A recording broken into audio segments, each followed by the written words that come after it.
नमस्कार मंडळी, मी सोनाली पुन्हा एकदा स्वागत करते तुमचं आजच्या एका नवीन व्लॉगमध्ये। आता हे मला का मारत आहेत मी तुम्हाला पुढे सांगते।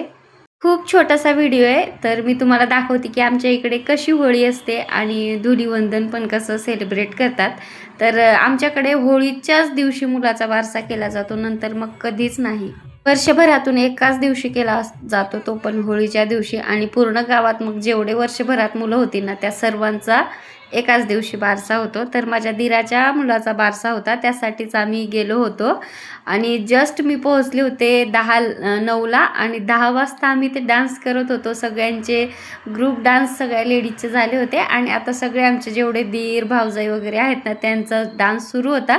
तर मला ना माहीच्या पप्पांसोबत डान्स करायला लाज वाटते अशी सर्वांसमोर, आणि त्यामुळेच तो भैया मला असं मारायला करत होता, म्हणजे डान्स कर नाही तर खूप मारायला असं म्हणत होता। तर आम्ही रात्री 2 वाजेपर्यंत सर्वांनी डान्स केला आणि सकाळी आई जे मारत होती ना ते आईचे दीर आहेत आणि ते खूप परेशान करत होते, कलर लावत होते, म्हणून आई त्यांना अशी काठीनं मारून पळवत होती। आता हा बारशाचाच कार्यक्रम आहे, तर प्रत्येक ठिकाणी कसं असतं ना खूप छान सजवलं असतं, असं वेगवेगळं नामकरण असतं। तसं आमचं नसतं, आमच्या होळीच्या दिवशीच असतो।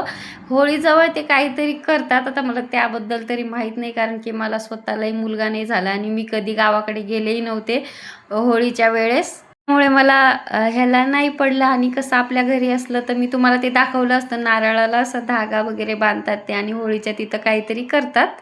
आणि होळीच्या तिथे स्पेशली इथं ना त्या लहान मुलांना आणतात, तर गावात 10-12 तरी बारसे होते, ते सगळे मुलं इथं आले होते।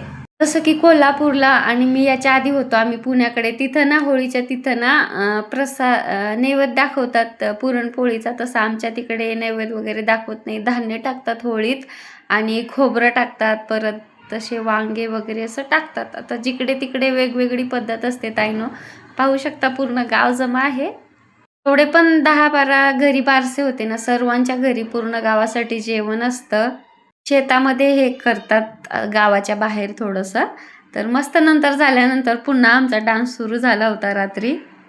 सगळे खरंच खूप छान एन्जॉय करतो आणि माझी जाऊ भाऊजाई सगळ्या खूप चांगल्या आहेत, अगदी आम्ही मैत्रिणी आणि बहिणी सारख्याच राहतो। आणि दीर वगैरे पण खूप असे डान्स वगैरे करतात एकमेकांसोबत, तर खूप छान वाटतं असं आपल्या असल्यासारखं। एवढंच आजच्या ब्लॉगमध्ये, आवडल्यास लाईक सबस्क्राईब करा, बाय।